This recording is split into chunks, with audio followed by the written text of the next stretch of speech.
আসসালামু আলাইকুম। নাইম টিচিং পয়েন্টের পক্ষ থেকে তোমাদের স্বাগতম জানাচ্ছি। আমি মোহাম্মদ নাইমুদ্দিন। আজকে আমি নবম-দশম শ্রেণীর গণিত বইয়ের অধ্যায় 3.1 এর 3 নং অঙ্কটি সমাধান করে দেখাবো। এর আগের পর্বগুলো আমি বাকি অঙ্কগুলো সমাধান করে দেখিয়েছি, তাই তোমরা চাইলে ওই পর্বগুলো দেখে এটি দেখতে পারো। চলো না কথা না বলে আমি অঙ্কটা শুরু করি। আমাদেরকে প্রশ্নটা একটু পড়ে নিই। a - b = 4 হলে এবং a = 60 হলে a + b এর মান কত হবে? যেহেতু আমাদেরকে দুটো মান দিয়েছে, আমরা এগুলো আগে দেওয়া আছে হিসেবে লিখে নিই।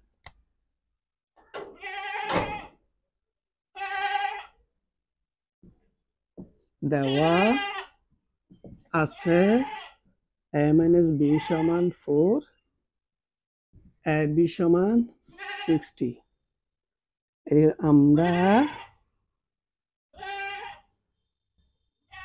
জানি a + b হোল স্কয়ার সমান a - b whole square plus 4ab।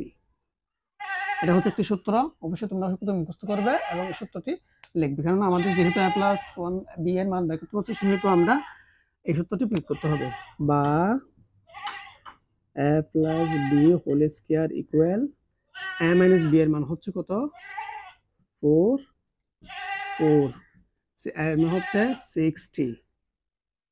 বা a + b হোল স্কয়ার সমান 4 আর 4 হলে 16 প্লাস 4 240। বা a + b স্কয়ার সমান যোগ করলে কত হয়?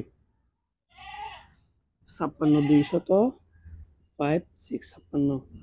বা a + b সমান √2 5 6।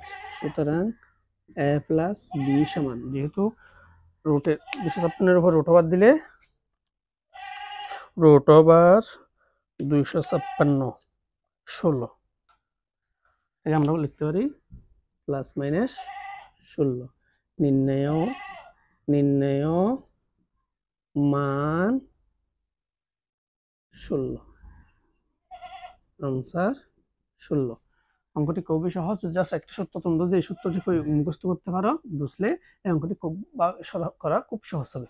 আশা করি ভিডিও তোমাদের ভালো লেগেছে। তোমরা যদি আমার চ্যানেলে নতুন হয়ে থাকো, অবশ্যই আমার চ্যানেলটি সাবস্ক্রাইব করবে এবং তোমাদের বন্ধু বান্ধবের সাথে ভিডিওগুলো শেয়ার করবে।